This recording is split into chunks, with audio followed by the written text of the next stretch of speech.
The sanctuary lights were blinding. 20,000 faces stared up at me, and millions more watched through their screens as I delivered what I thought would be my greatest sermon yet. Pride. The very sin I was preaching against that Sunday morning at Grace Cathedral would become my undoing.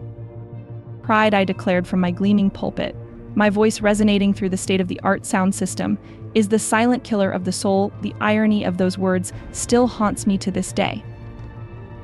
I was at the peak of my career. Michael Harrison, America's most influential megachurch pastor, at just 45 years old.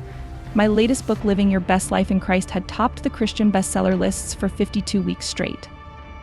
The offering plates were overflowing, and construction had just begun on our new $100 million worship center. That's when it happened. Mid-sentence, preaching about the Pharisee who thanked God he wasn't like other men, my chest suddenly constricted. The words caught in my throat. The lights seemed to grow impossibly brighter, and the faces before me blurred into a sea of indistinct shapes. Remember, I gasped, gripping the pulpit with white knuckles. God resists the proud. The sanctuary began to spin. In that moment, through the encroaching darkness, I caught a glimpse of a familiar face in the front row, a homeless man I'd had security removed from our church steps just last week. But there was something different about him now. His eyes, they seemed to glow with an otherworldly light. As consciousness slipped away, my last thought wasn't of my dying wife Sarah in her hospital bed or my estranged son Lucas who hadn't spoken to me in years. No, my final conscious thought was about my image. What would the millions watching think of their perfect pastor now? If this story has touched your soul today, join our sacred journey by subscribing. Every heart that connects brings us closer to His truth. Your presence here isn't coincidence, it's divine purpose. Together, let's share His message of redemption. I was born into what you might call Christian royalty. My father, the renowned Reverend James Harrison, built our family name through 40 years of ministry at First Baptist Church of Atlanta. The expectations placed on me were as heavy as the leather-bound Bible I carried to Sunday school each week. But I wasn't content to simply follow in my father's footsteps. Even as a child, I knew I was destined for something greater. While other kids dreamed of becoming astronauts or firefighters, I practiced sermons in front of my bedroom mirror, imagining crowds hanging on my every word. By 16, I was leading youth groups. At 18, I delivered my first official sermon. The congregation praised my natural gift, but what they saw as divine talent was actually hours of meticulous practice. I studied successful preachers like an actor studies his craft, their gestures, their timing, their ability to move an audience to tears or shouts of joy. Yale Divinity School was next, where I graduated top of my class. That's where I first tasted real influence. My fellow students would gather to hear me speak, drawn by what they called my magnetic presence. I knew then that God had marked me for greatness. Looking back now, I realize I'd confused His divine plan with my own ambition. At 25, I founded Grace Community Church with just 40 members meeting in a rented school gymnasium. Within 5 years, we had 5,000 members and our own building. By 35, we had grown into Grace Cathedral with multiple campuses across the country and a television ministry reaching millions. The media called me the voice of modern Christianity. Time magazine put me on their cover, dubbing me the preacher of the digital age. My books sold millions of copies. Presidents sought my counsel. Celebrities attended our services, and my Instagram followers numbered in the millions. I built my brand carefully, the perfect family man with the beautiful wife and talented son, the humble servant who just wanted to share God's love, the relatable pastor who wore designer suits but talked like a common man. Every appearance was calculated, every interview choreographed. I wasn't being faked, I told myself. I was simply packaging the gospel for a modern audience. What I didn't realize was how this pursuit of perfection was slowly poisoning my soul. Each success made me more convinced of my own righteousness. Each achievement became proof that God favored me above others. I looked down on smaller churches, dismissed other pastors as lacking vision, and gradually lost touch with the very people I claimed to serve. The numbers became my idol: attendance figures, social media engagement, book sales, donation amounts. I measured God's blessing in square footage and satellite campuses. When other pastors criticized my methods, I dismissed them as jealous or old-fashioned. After all, wasn't our success proof that God approved? But success has a way of blinding you. I didn't notice when my wife Sarah started attending fewer services, or when my son Lucas began to withdraw. I was too busy building God's kingdom, or at least what I thought was God's kingdom. The bitter truth is, I was building my own empire, using his name as the foundation. The day we broke ground on our new $100 million worship center, complete with a food court and coffee shop, I stood before the cameras and declared, "To God be the glory," but in my heart I knew the glory I really sought was my own.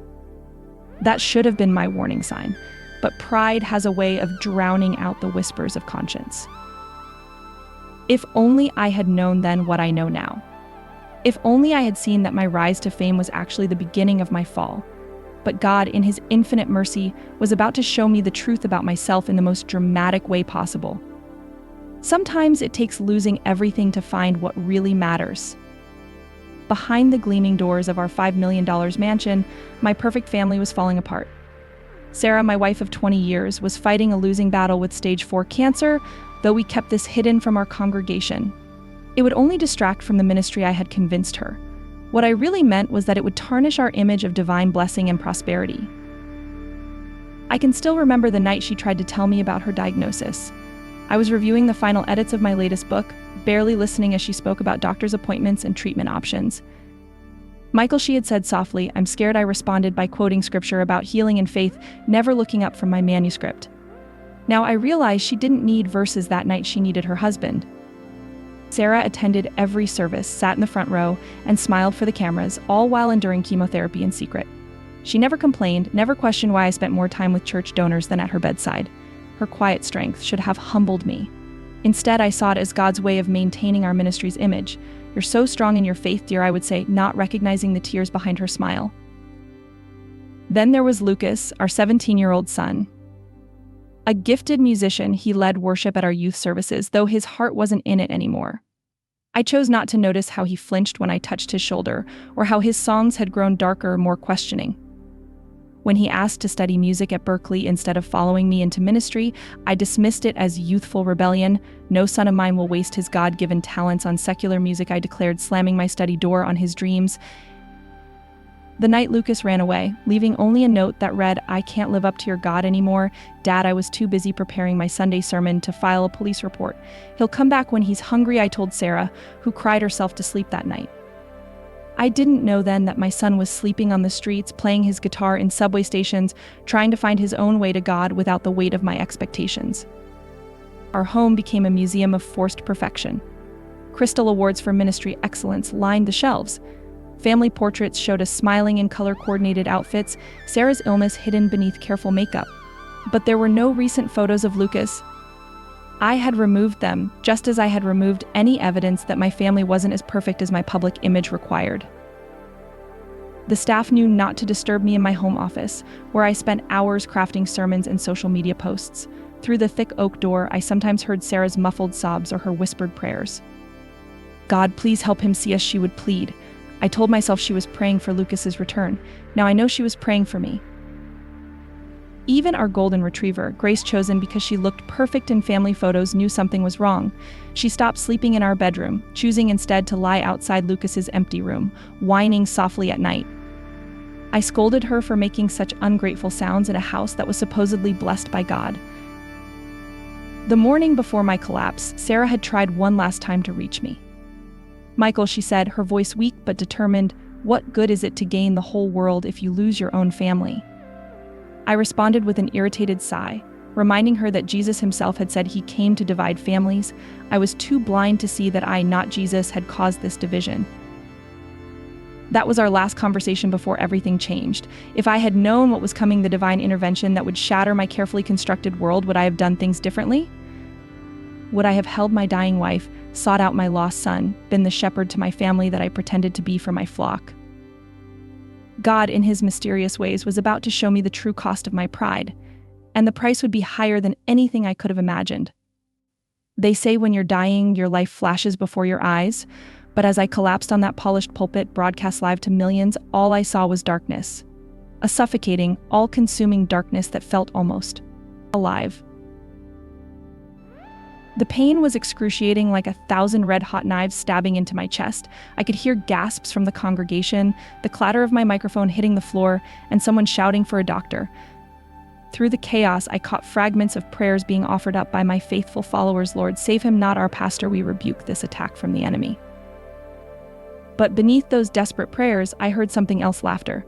Not the joyful kind, but a deep, haunting chuckle that seemed to come from the darkness itself. That's when I realized I wasn't just passing out, I was being pulled down into something far more terrifying. The medical report would later describe it as a massive cardiac arrest, my heart stopping for a full 7 minutes. 7 minutes that would change everything I thought I knew about faith, God, and myself. As my body lay lifeless on the stage, my consciousness began to drift. The magnificent cathedral I'd built, with its state-of-the-art lighting and perfect acoustics, faded away. The faces of my congregation blurred into shadows. Even the pain in my chest subsided, replaced by an eerie weightlessness. I found myself floating above my own body, watching the scene unfold like some twisted theater production. The paramedics had arrived, their practiced movements quick and precise. My executive pastor, James, was trying to clear the stage while keeping the cameras rolling. "Keep filming," I heard him say. "This will be a powerful testimony of God's healing power." From my elevated vantage point, I could see everything with perfect clarity. The wealthy donors in the front rows, more concerned about checking their phones than praying. The staff members exchanging knowing looks, perhaps relieved that their demanding boss was finally silent. And there, in the back of the sanctuary, standing completely still amid the chaos, was that homeless man again. He wasn't panicked like the others. He wasn't even praying. He just stood there, his eyes fixed directly on my floating consciousness, as if he could see me. A slight smile played at the corners of his mouth, not mocking, but knowing. In that moment, I realized he wasn't just some vagrant I'd had removed from our church steps. He was something else entirely. The paramedics were now using the defibrillator. Clear the shock sent my physical body arching off the floor, but I felt nothing. Instead, I became aware of a growing pull downward, like gravity had suddenly intensified 1,000-fold. That's when I heard it, my wife Sarah's voice, weak but clear, calling out from her hospital room across town, "Lord, not yet. He needs to see. He needs to understand." Was this a prayer? A plea? Or something more? The pull grew stronger. The homeless man's smile widened. The darkness below seemed to deepen, and I could feel myself being drawn toward it, despite my desperate attempts to resist. This wasn't the peaceful tunnel of light people describe in near-death experiences. This was something far more terrifying. "Your time has come." Michael Harrison, a voice echoed through the void. It was both beautiful and terrible, gentle and overwhelming. "Are you ready to see yourself as you truly are?" Before I could respond, the floor of my beloved cathedral seemed to split open beneath my lifeless body. The darkness rose up like a living thing, wrapping around my consciousness like tendrils of shadow. The last thing I saw before being pulled down was the homeless man, now radiating a subtle light, walking calmly toward my body as the paramedics continued their desperate efforts to revive me. Sometimes I heard him say, though his lips didn't move, "The only way to save a soul is to first let it experience its own damnation." Then the darkness swallowed me completely, and my descent into hell began. The darkness gave way to a dimly lit space that looked eerily like my church office. Everything was exactly as I'd left it: the awards on the walls, the leather-bound Bible on my mahogany desk, even the half-empty cup of premium coffee I'd been drinking earlier. But something was different. The air felt heavy, charged with an otherworldly presence. "Welcome to your sanctuary, Pastor Harrison," came a voice behind me. I turned to find the homeless man sitting in my executive chair, his tattered clothes a stark contrast to the expensive leather. Up close, I could see his face more clearly weathered by what seemed like centuries rather than years, eyes that held both infinite sadness and unfathomable wisdom. I managed to say, "You're the one I had security remove last Sunday." The memory flooded back, how I'd watched through my office window as he was escorted off the property, how I'd justified it by saying his presence might make our more affluent members uncomfortable. He smiled, but it wasn't the bitter smile you'd expect from someone who'd been wronged. 3 times, actually. Once in the rain when I asked to sleep in your empty youth center, again when I tried to speak to you about your son Lucas, and last Sunday when I came to warn you about Sarah. My heart clenched. "What do you know about my son? About my wife?" "I know that Lucas sleeps under Bridge 23 most nights, playing that guitar you called the devil's distraction for spare change. I know that Sarah's cancer has spread to her brain. Though she hasn't told you because you're too busy with your new building project to attend her doctor's appointments." Each word hit me like a physical blow. I wanted to deny it, to defend myself, but something about his presence demanded absolute truth. "Who are you?" I whispered, though part of me already knew the answer. He stood up, and suddenly the shabby clothes seemed to shimmer with an inner light. "I am a messenger sent to show you what you've become. Your father called us angels, though that term barely scratches the surface of what we are." But why appear as I gestured to his disheveled appearance? "A homeless man," he laughed, but the sound held no humor. "Matthew 25:40, whatever you did for one of the least of these brothers and sisters of mine, you did for me." How many times have you preached that verse, Michael? How many times have you used it to raise funds for missions abroad while ignoring the suffering at your own doorstep? I felt myself shrinking under his gaze. "I've built the largest church in 3 states. We feed thousands through our programs. We." "You've built a business," he interrupted, his voice sharp as a blade. "You've created a brand, you've constructed a temple to your own ego and called it God's house. But when was the last time you truly prayed? Not for show, not for your audience, but in genuine communion with the divine." Before I could answer, he waved his hand and the walls of my office became transparent. Beyond them, I could see scenes from my life playing out like movies, moments of choice where I'd chosen prestige over compassion, image over authenticity, pride over love. 7 minutes, he said softly. "That's how long your heart will be stopped. In that time, you'll see what your pride has wrought. You'll walk through the hell you've helped create, not just for yourself, but for every soul you've led astray with your prosperity gospel and empty promises." "This isn't fair," I protested. "I've devoted my life to ministry." "No, Michael. You've devoted your life to Michael." His form began to glow brighter. "You've used God's name to build your kingdom, not his. Now it's time to see the true cost of your pride." The office began to dissolve around us, the walls melting away into that terrible darkness again. But this time I could hear screams in the distance, agonized wails that chilled me to my core. "Your journey begins now," the angel said, his homeless disguise falling away completely to reveal his true form, terrifying in its beauty, compassionate in its severity. "Remember, this isn't punishment, it's revelation. Sometimes we must see our worst truth before we can embrace our best possibility." As we began our descent into what I now knew was hell itself, I heard him quote one final verse: "Pride goes before destruction, and a haughty spirit before a fall. Better to be lowly in spirit along with the oppressed than to share plunder with the proud." The irony wasn't lost on me, it was the very verse one been preaching when I collapsed. Hell, I discovered, wasn't the cartoonish inferno I'd often preached about. It was personalized, crafted from the very sins that had shaped our souls. For me, it began in a perfect replica of my cathedral, but this time, I was in the congregation, forced to watch myself preach. "Look closely," my angelic guide instructed. "See yourself as others see you." The me on stage was delivering a sermon about sacrificial giving. "God will multiply your seed," my voice boomed through the speakers. I watched in horror as elderly women wrote checks they couldn't afford, young families pledged their savings, all while my performer self smiled and quoted scripture out of context. "Stop this," I begged. "I can't watch anymore." "Oh, but you must," the angel replied. "Look at the front row." There sat Martha Jenkins, a widow who'd donated her entire pension to our building fund.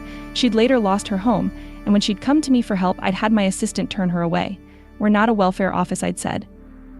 Now I saw her tears, felt her desperation, experienced her loss, as if it were my own. The scene shifted, and we were walking through a corridor lined with screens. Each one showed a different person whose life I'd touched, or more accurately, destroyed through my ministry. Youth group teenagers who'd left the faith after seeing our hypocrisy.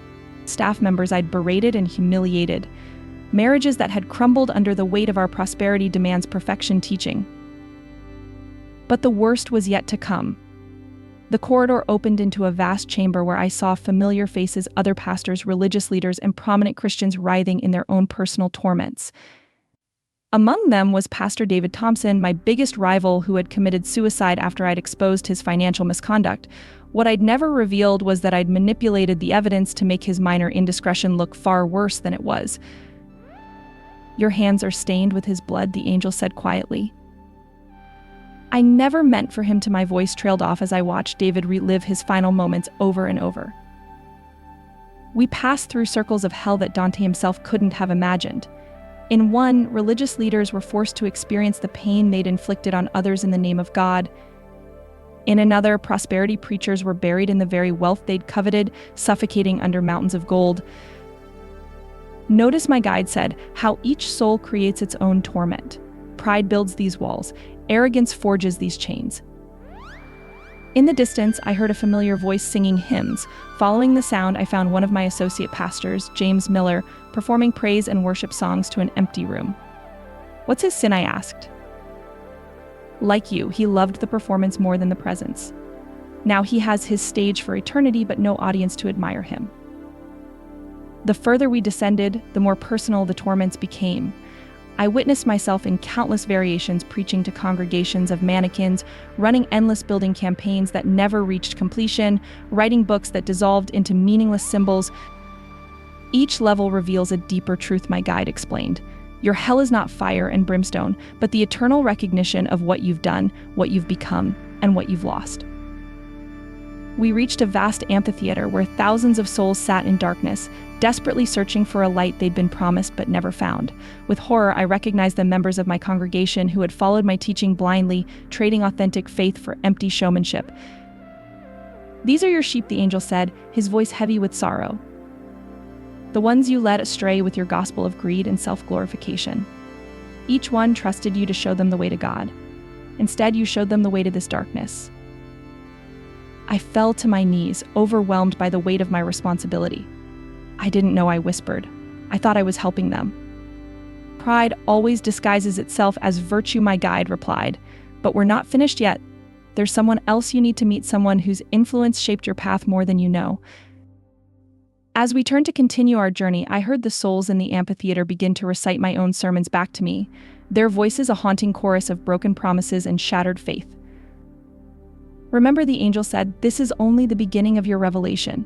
The deepest circle of your hell awaits the place where you'll face the architect of your pride." The deepest circle of my personal hell took the form of my childhood home study, my father's sacred space. The leather chair where Reverend James Harrison had written thousands of sermons still sat behind his massive oak desk. The air carried the same mixture of pipe tobacco and old books that had defined my youth. "Dad," my voice cracked as a figure emerged from the shadows. There he stood, Reverend James Harrison, looking exactly as he had the day he died 10 years ago. But something was different.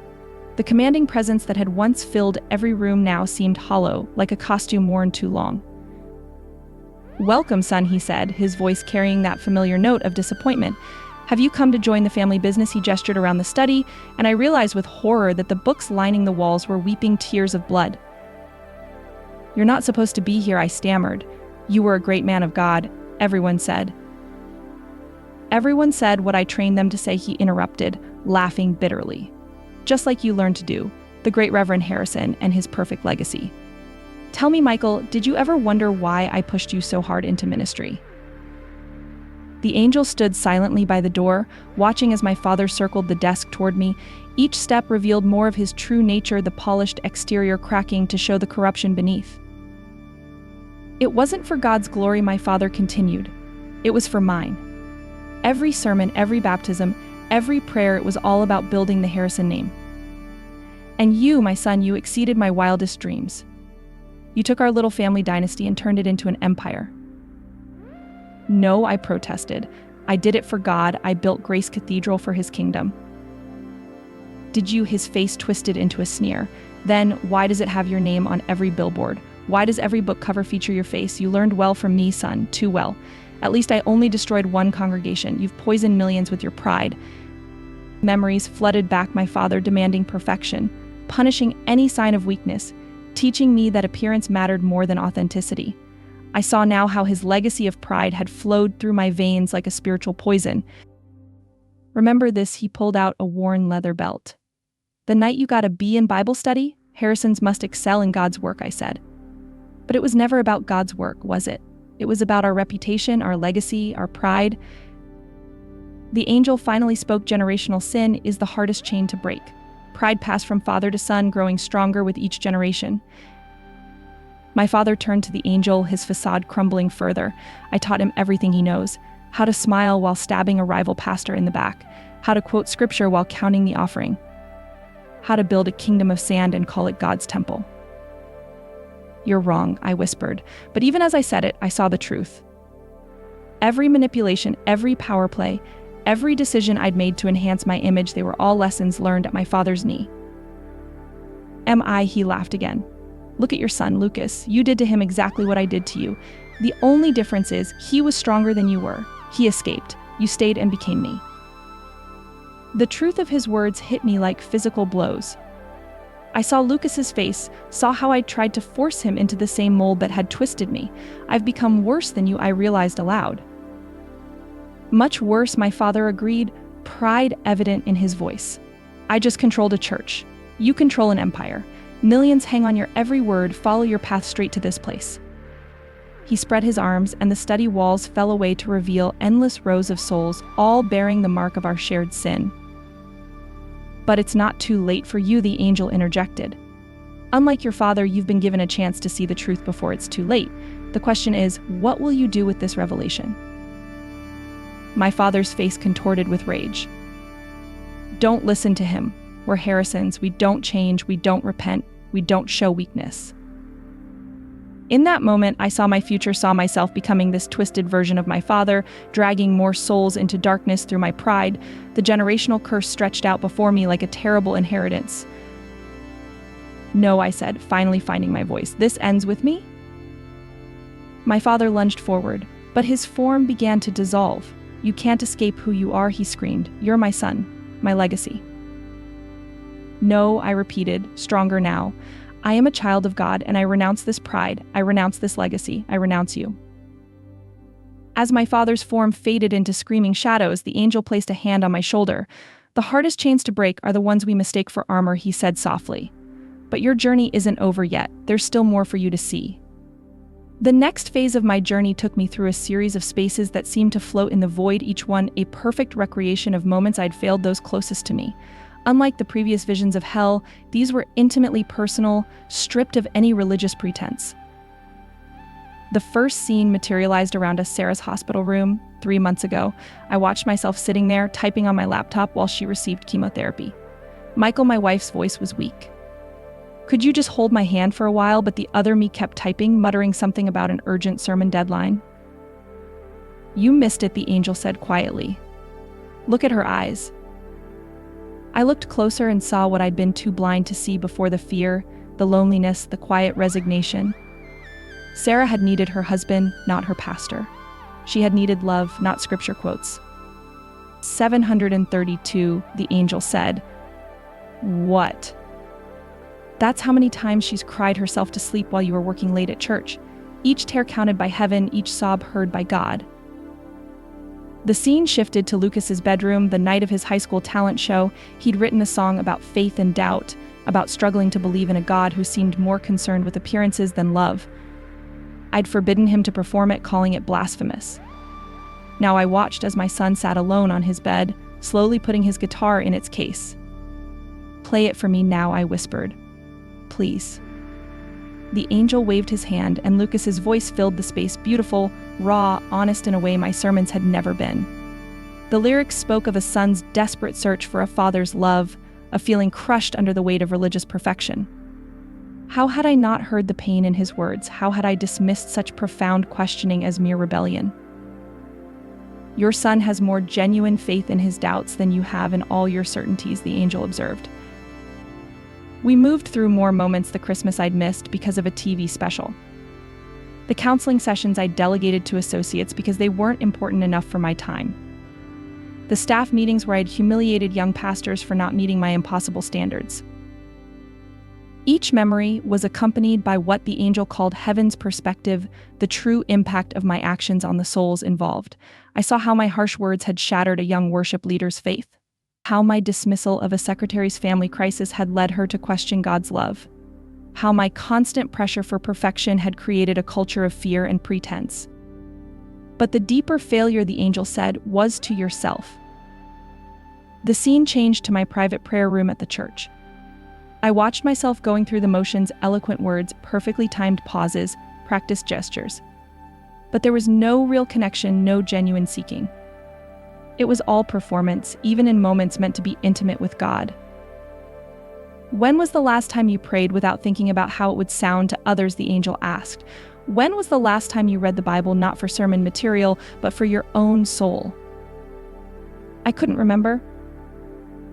The memories kept coming: the homeless shelter I'd refused to support because it wasn't media-friendly enough, the LGBTQ youth group that had asked to use our facilities, I'd turned them away while preaching about God's love for all, the small churches we'd effectively forced out of the community by expanding our campus. Each decision moved you further from your true calling, the angel explained. You were meant to be a shepherd, not a CEO. A servant, not a celebrity. The final scene was the most painful: a recent staff meeting where I'd unveiled plans for our new building project. As I watched myself speaking passionately about the need for bigger facilities, better technology, more impressive productions, I saw what I'd been blind to before: the hollow emptiness behind the vision. This wasn't about God's kingdom, it was about my empire. Your greatest failure, the angel said softly, wasn't in hurting others, it was in losing yourself. The young man who once truly wanted to serve God disappeared beneath layers of pride, ambition, and fear. Fear, I questioned. Fear of not being enough. Fear of not measuring up to your father's legacy. Fear of being ordinary. That fear drove you to build walls of success around your heart until you couldn't feel anything real anymore. The truth of his words pierced me deeply. Every achievement, every expansion, every book deal, they had all been attempts to fill a void that only genuine love and humility could have filled. But understanding your failures is only the beginning, the angel said. Now, you must see their consequences in the lives of others. The angel led me into what appeared to be a vast gallery, its walls lined with countless screens showing the ripple effects of my teachings throughout the world.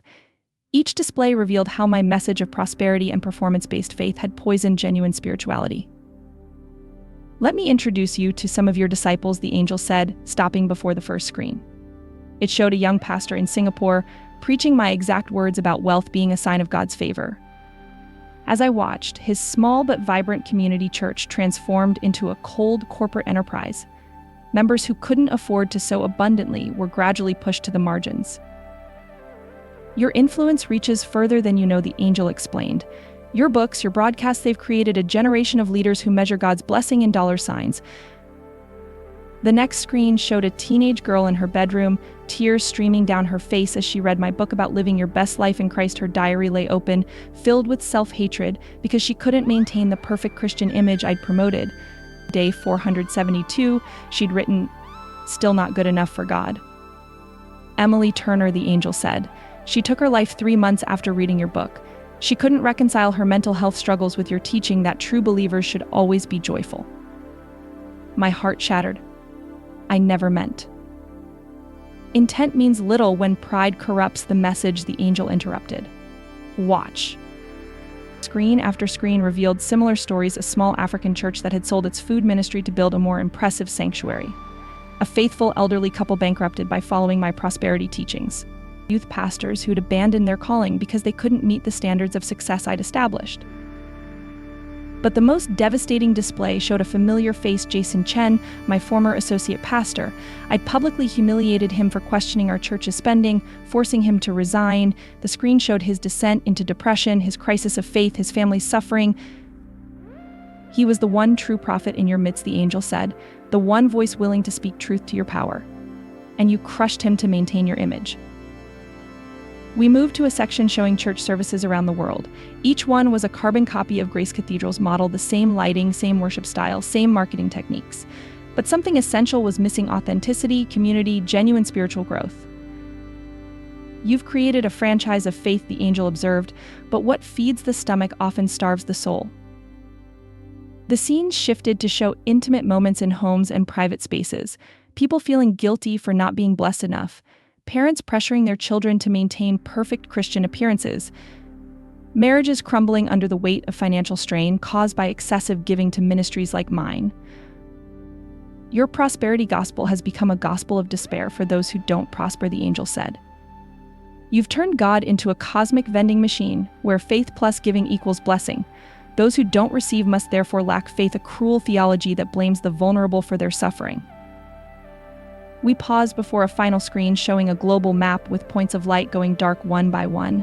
Each light represents a simple, sincere faith extinguished by the pressure to perform, to achieve, to appear successful in the eyes of others. The map zoomed in on a small community church being overshadowed by a massive video screen displaying my face. When faith becomes a performance, the angel said, the performers multiply but the believers diminish. I watched as genuine worship was replaced by orchestrated experiences, as authentic community gave way to carefully curated small groups, as real struggles were hidden beneath layers of religious pretense. This is perhaps your greatest sin, the angel concluded. Not just that you lost your own way, but that you made it easier for others to lose theirs. You turned faith into a brand, salvation into a product, and God's house into a theater where only the best performers are welcome. The gallery began to fade, but the images remained burned into my consciousness, countless lives affected, faith distorted, souls damaged by the theology of pride I'd helped create. Are you ready now, the angel asked, to see where this path ultimately leads, to witness the final price of spiritual pride? The darkness suddenly gave way to blinding light, and I found myself in a space that defied description, both infinite and intimate, vast yet personal. The angel who had guided me stepped back, and before me stood a figure that I instantly knew was Jesus, though he looked nothing like the sanitized portraits I'd hung in my church.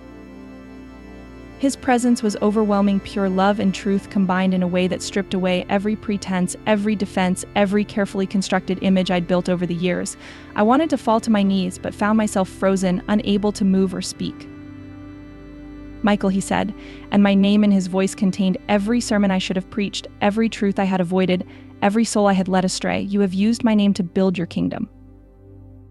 His words weren't angry, which somehow made them more devastating. They carried the weight of infinite sorrow, of a love betrayed not just once, but thousands of times over the years. Show me your hands, he commanded.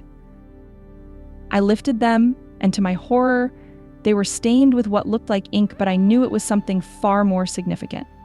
Every book one signed, every check I'd deposited, every handshake that sealed a deal for my own glory, all of it had left its mark. Now show me your heart. I couldn't see it, but I felt its hardness, its coldness, the layers of pride and ambition that had calcified around it over the years.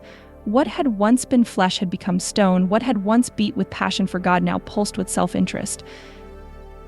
Remember your first sermon, he asked, and suddenly I was there, 20 years old, trembling with genuine passion as I spoke about God's love to a small rural congregation. What happened to that young man who truly wanted to serve me? I thought I was serving you, I whispered, but the words turned to ashes in my mouth. Did you, his question pierced straight through my defenses. When you turned away the homeless, was that serving me? When you built bigger buildings while families in your congregation went hungry, was that my will? When you chose your reputation over your son's cry for help, was that my love? Each question was like a sword, cutting away layers of justification and revealing the truth beneath. I saw myself as he saw me, not the polished preacher on television, but a hollow man play acting at faith. Lord, I tried to explain, I brought thousands to you. Did you bring them to me, he interrupted, or to your version of me? A God who rewards wealth, demands performance, and values appearance over authenticity? That is not me, Michael. That is you. He waved his hand, and I saw every sermon I'd ever preached, but now I heard them with heaven's ears. My eloquent words about grace were empty of true mercy. My calls for generosity were manipulative appeals for money. My teachings about God's love were conditional, always tied to performance and appearance. My heart breaks, Jesus said, not just for the souls you've led astray, but for you. You traded the joy of true service for the hollow applause of men. You exchanged the beauty of authentic faith for the gilded cage of religious performance. Then he did something unexpected. He wept. And in his tears, I saw every tear shed by those I'd hurt, every silent cry of those I'd rejected, every quiet desperation of those crushed under the weight of my false gospel. What must I do? I asked, finally broken under the weight of truth. Die to yourself, he replied. But first, you must see the full cost of your pride, not just to your ministry, not just to your congregation, but to those you claim to love most. The light began to fade, and I felt myself being pulled toward what I knew would be the most painful revelation yet. Remember, Jesus said as I was drawn away, my grace is sufficient even for this, but grace without truth is no grace at all. I found myself in Sarah's hospital room, but this wasn't a memory. The monitors showed the current date and time. My physical body was still lying in the cathedral, but here was Sarah alone in her final hours. The sight of her broke something inside me. "She's been asking for you," the angel said softly, "every conscious moment for the past 3 days, but you were too busy preparing for your televised Easter service to answer her calls." Sarah looked so small in the hospital bed, her once vibrant frame now skeletal, her beautiful hair long gone. Yet she was writing something, her weak hands trembling as she held a pen over a journal. "Read it," the angel instructed. I moved closer, tears falling as I read her words. "My dearest Michael, by the time you read this, I'll be gone. I've tried to tell you so many times about the cancer spreading to my brain. But your success became a wall I couldn't break through. I don't blame you. The pressure to maintain your image must have been overwhelming. I just wish." The words trailed off as a wave of pain hit her. But after a moment, she continued writing. "I just wish you could have seen that God's love isn't found in massive buildings or television appearances. It's in the small moments we lost along the way. Remember when you used to read the Bible to me just because you loved the words? Before it became sermon material." "She's been writing this letter for weeks," the angel explained, "adding a little each day as her strength allows. But there's something else you need to see." The scene shifted, and I found myself under Bridge 23, where my son Lucas supposedly lived, but he wasn't there. "Where is he?" I demanded. "St. Mary's Hospital, intensive care," the angel replied, and immediately we were there. The sight destroyed me. Lucas, my beautiful boy, lay unconscious, tubes running into his arms, a machine breathing for him. A doctor was speaking to a nurse. "Third overdose attempt this month." We found a note this time. The angel picked up a crumpled paper from the bedside table and handed it to me. Lucas's handwriting, once so strong and clear, was shaky. "Dad, you always said God demands perfection. Well, I can't be perfect. I can't be you. I tried telling you about the depression, the anxiety, the doubts, but you said true believers don't struggle with mental illness. You said faith conquers all. But my faith isn't conquering this darkness. And I can't bear disappointing God in you anymore. I'm sorry I couldn't be the son you wanted for your perfect Christian family." No, I sobbed, trying to touch him, to tell him how wrong I'd been, but my hands passed through like mist. "He took the pills 3 hours ago," the angel said, "while you were preaching about victorious living. The doctors don't know if he'll survive the night." The full weight of my failure crashed over me. While I'd been building my religious empire, my actual kingdom, my family had been crumbling. Sarah dying alone, Lucas so desperate to escape my impossible standards that he'd rather die than continue trying to meet them. "Your wife has 1 hour left," the angel said quietly. "Your son's life hangs by a thread. Even now, your physical body lies in your cathedral, surrounded by cameras capturing every moment of your collapse. Tell me, Michael Harrison, what truly matters?" I couldn't speak. Every word I'd ever preached about priorities, about family values, about God's love, they all turned to ash in my mouth. I'd traded genuine love for artificial light, real relationships for public adoration. "Please," I begged, "tell me it's not too late. Tell me I can fix this." The angel's expression was both compassionate and severe. "That depends on what you're willing to sacrifice. Are you willing to lose everything you've built to save what truly matters? Are you ready to trade your kingdom for your family?" Before I could answer, both scenes, Sarah's room and Lucas's, began to fade into darkness. The last thing I saw was my wife closing her eyes, her letter unfinished, and my son's heart monitor beginning to show irregular patterns. "Your time of judgment isn't over," the angel warned, "but now you know the true cost of your pride. The question is, what will you do with this knowledge if you're given another chance?" The return to consciousness was brutal. My eyes snapped open to the harsh fluorescent lights of a hospital room, different from Sarah's but carrying the same antiseptic smell. The first face I saw was James, my executive pastor, holding his phone and live streaming my miraculous recovery. "He's awake," James announced to his audience. "The prayers of the faithful have been answered."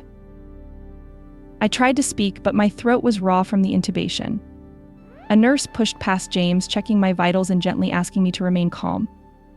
But calm was impossible. I knew somehow I knew about Sarah. "My wife," I managed to croak. "Sarah." The room fell silent. James finally lowered his phone, his face dropping its camera-ready smile. A doctor stepped forward, his expression carrying that practiced mix of compassion and professional distance that only brings the worst news. Pastor Harrison, he began. Mrs. Harrison passed away about an hour ago. We tried to reach you, but he glanced at the cardiac monitors. You were dealing with your own crisis. The words hit me like physical blows. An hour ago, while I was being shown my failures in that spiritual realm, my beloved Sarah had slipped away in this one. Alone. Her letter, I gasped. There's a letter. The nurse produced a sealed envelope, Sarah's delicate handwriting spelling out my name. With trembling hands, I opened it, reading through tears. My dearest Michael, if you're reading this, then both our journeys have reached their turning points, yours through this health crisis that God allowed to open your eyes, mine through the final stages of this cancer. Yes, I knew about your collapse even as I wrote this. God has a way of bringing truth to light. I forgive you, Michael, for the missed appointments, the unanswered calls, the lonely nights. I forgive you because I remember the young man who first won my heart with his genuine passion for God's word. That man is still inside you, buried under layers of success and pride, but still alive. Don't let my death become just another sermon illustration. Let it be a wake-up call. Lucas needs his father, not the famous preacher, not the polished performer, but his dad. Find him, save him. It's not too late for him, even if it was too late for us. The cancer spread faster than expected, but my greatest pain wasn't physical. It was watching you drift away into a world of appearances and performance, seeing you trade authentic faith for artificial success. Your father's legacy became your prison, just as his father's legacy imprisoned him. Break the cycle, Michael. Find our son. Show him the real God, not the demanding deity you've been preaching about, but the loving Father who accepts us in our brokenness. I loved you then. I love you now. And I pray that through this valley of shadows, you'll find your way back to the light of genuine faith. Forever yours. Sarah. The letter fell from my shaking hands as the machines around me began beeping urgently. James was already filming again, probably hoping to capture another miracle, but the nurse pushed him firmly out of the room. My heart was failing again, but this time from grief rather than pride. As the medical team rushed around me with paddles and medications, I heard my wife's words echoing in my mind, find him. Save him. Lucas, I whispered. Where is my son? Through the chaos around my bed, I saw the angel still in his homeless disguise standing in the corner. His expression told me everything. My journey through hell wasn't over. It was just beginning. As my condition stabilized, James returned to my room, this time without his phone. His expression had changed, no longer the polished assistant, but a man carrying a heavy burden. Pastor Michael, he began hesitantly, there are some things you need to know. About Lucas and about the church. He handed me a stack of papers. On top was a hospital admission form from St. Mary's Hospital. My hands trembled as I read the details of Lucas's overdose, critical condition, multiple organ failure, suicide attempt. Beneath that was Lucas's note, not just the portion I'd seen in my vision, but pages of pain poured onto paper. Dad, you built an empire of glass and called it God's kingdom. But I've seen the cracks. I've seen how you and the board manipulate the books, how the mission funds build your vacation homes, how you silence anyone who questions the empire. I tried to expose the truth. But who would believe a depressed teenager over America's most beloved pastor? Mom knew too. She tried to tell you how the church had become a business, how faith had become a product, but you were too busy selling that product to listen. Now she's dying and you're too caught up in your Easter television special to even notice. I can't live with this burden anymore. The guilt of knowing, the shame of being your son, the darkness that your perfect faith can't fix. By the time you read this, I'll have found peace one way or another. Your son, though, you never really saw me as one. Lucas. James cleared his throat. There's more. He handed me a USB drive. The board's been cooking the books for years. Embezzlement, fraud, hush money to cover up scandals. Your signature is on everything, though I suspect you never really looked at what you were signing. The truth crashed over me in waves. My empire wasn't just spiritually corrupt, it was criminally corrupt. While I'd been performing faith on stage, the real sins had been happening in the back office. The FBI is involved now, James continued. Someone leaked documents. The morning news is already running the story. America's pastor saint or swindler, your collapse is being called divine judgment. I closed my eyes, remembering the angel's words about pride coming before destruction. My carefully constructed world wasn't just crumbling, it was being exposed as the fraud it had always been. "There's one more thing," James said, pulling out his phone. He played a video security footage from my office.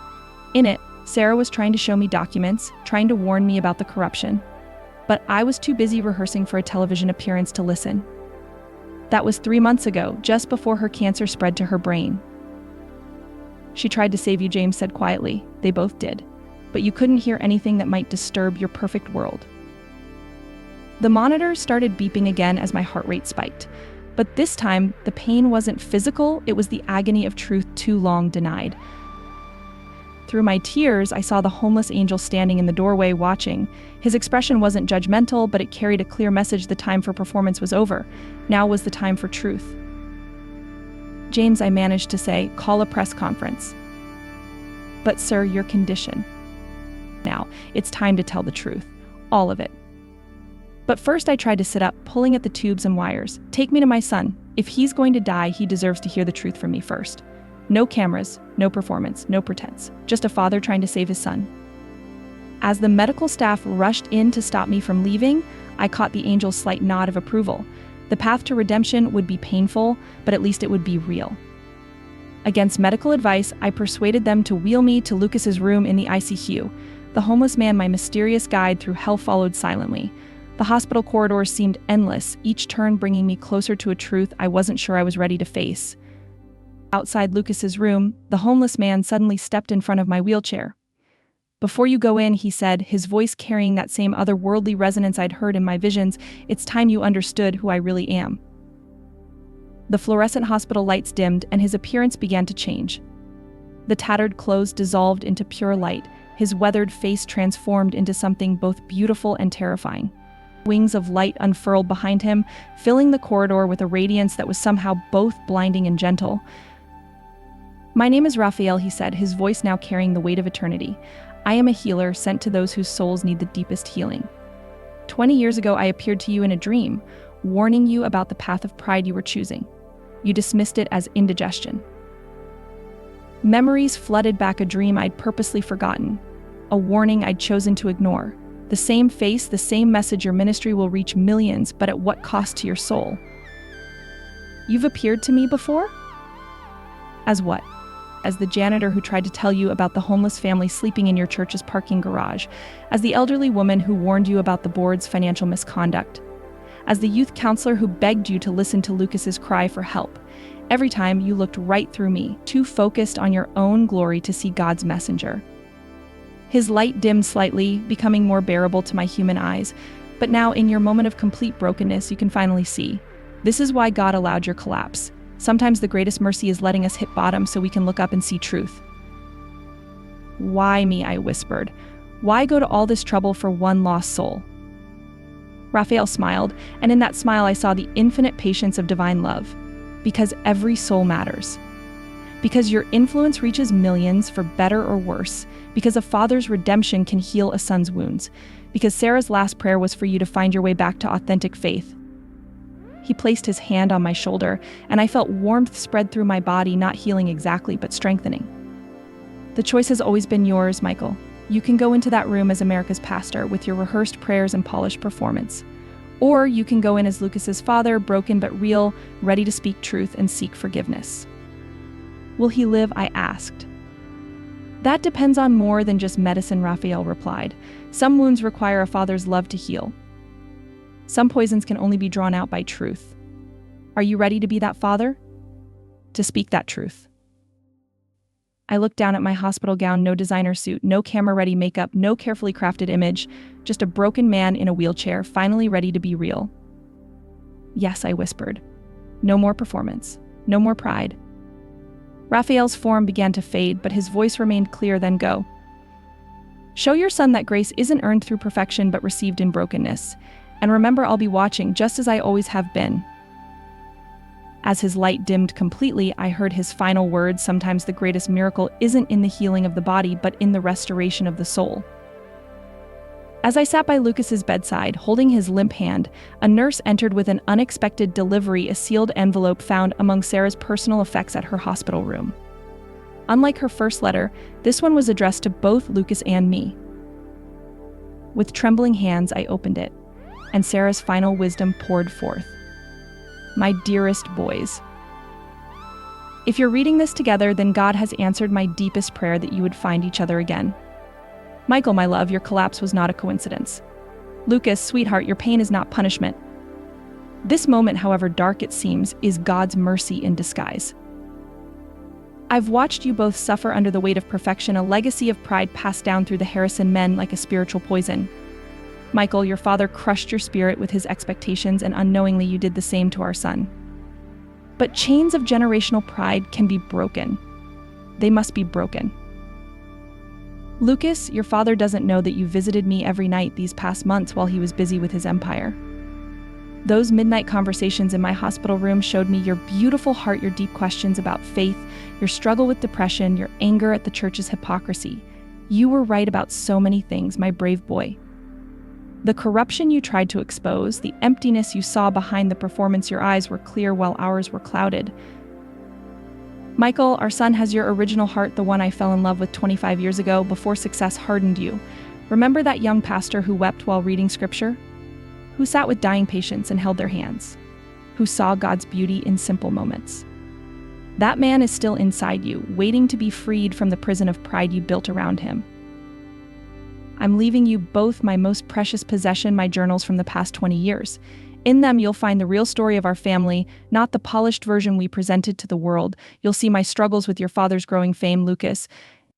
You'll understand my silent battles with your transformation into a religious celebrity, Michael. But more importantly, you'll find hope. Because here's the truth I discovered as cancer stripped away all pretense. God's love isn't found in spotlights or success. It's found in broken places, in honest questions, in falling and rising again. It's found in a father humbling himself before his son. It's found in a son brave enough to speak truth to power. It's found in this moment you're sharing now.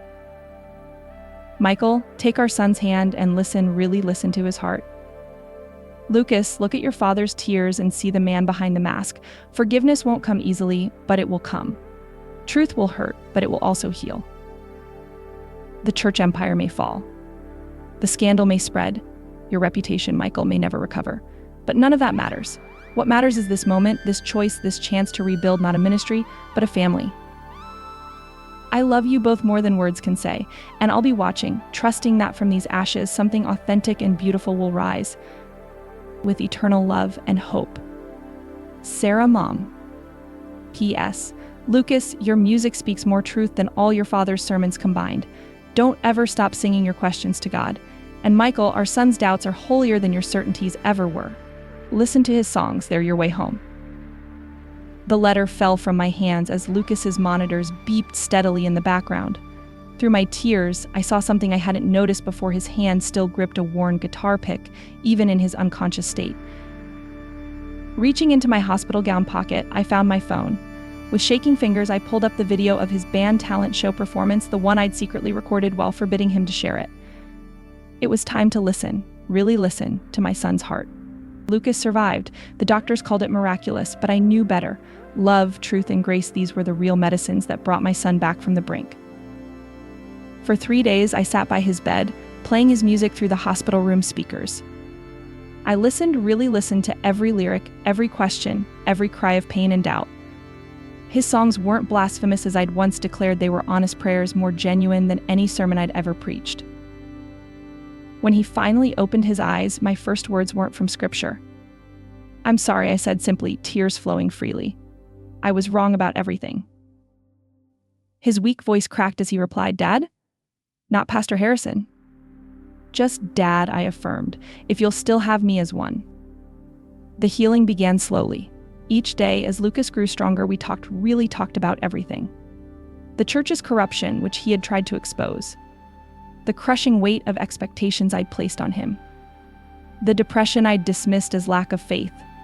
The music I'd condemned that had actually been his lifeline to God.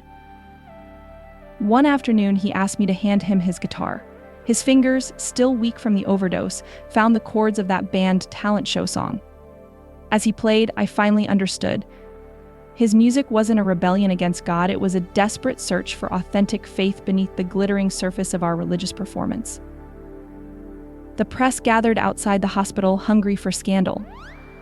The FBI investigation continued, the church board demanded statements and damage control, but for the first time in my life, I chose what truly mattered. I stayed with my son. Together, we read Sarah's journals, crying and laughing at her insights. She had seen it all so clearly, the slow poisoning of genuine faith by pride and performance. Her words became our guide back to authenticity. The transformation of my ministry began in that hospital room. Not with a press conference or public statement, but with a father and son singing broken hallelujahs together. Lucas taught me new songs, raw, honest songs that spoke of doubt and faith, pain and hope, love and forgiveness. When he was strong enough to leave the hospital, we didn't return to the mansion or the megachurch. Instead, we moved into a small apartment near the hospital where he'd once played guitar for spare change. Every evening, we'd sit on the fire escape, playing music together, talking about mom, about God, about life's real questions. The empire I'd built came crashing down, but something more precious rose from its ruins, a relationship with my son, and through him, a renewed relationship with God. Not the prosperity gospel God I'd preached about, but the God who meets us in our brokenness and makes us whole again.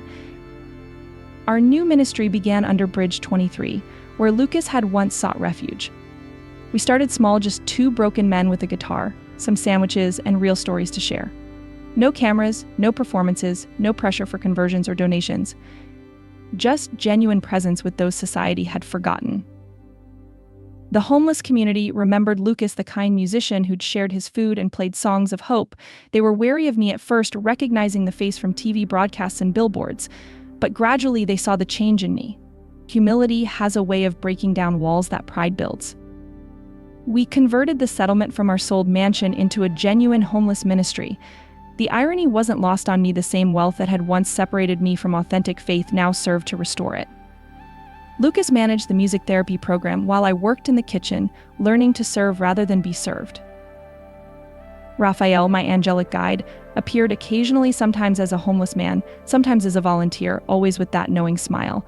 His presence reminded me that divine work happens in life's margins, not its spotlights.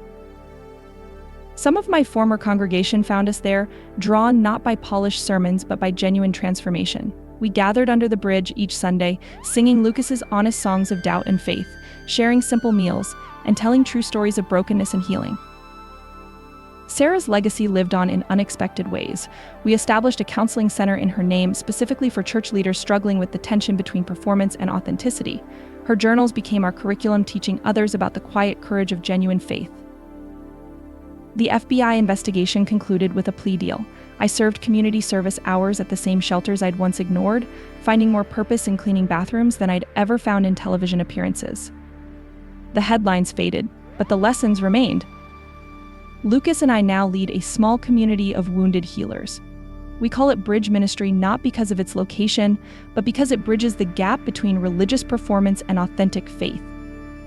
Every week we see small miracles, addicts finding hope, leaders rediscovering their first love for God, families healing from religious trauma. Sarah would have loved it. Sometimes, during our evening worship sessions, when Lucas is leading songs of honest questioning and hope, I feel her presence. Not in the dramatic way I once would have proclaimed from a pulpit, but in the quiet certainty that love outlasts pride, truth overcomes performance, and grace finds its deepest expression in our brokenness. Our story became not one of disgrace, but of redemption, not through maintained perfection, but through embraced imperfection. Under Bridge 23, where my son once fled from my false gospel, we found our true calling, helping others bridge the gap between the faith they perform and the faith they long to live. And in this, we found our peace. Dear friends in faith, if this story of redemption and grace has touched your heart, please take a moment to share your thoughts in the comments below. Your experiences and reflections matter to our growing community of believers. By subscribing to our channel, you become part of a family seeking authentic faith beyond performance. Each like and share helps spread this message of hope to those who might be struggling with similar challenges. Together, we can build a bridge between religious performance and genuine faith. Let's continue this journey of transformation together. God bless you all.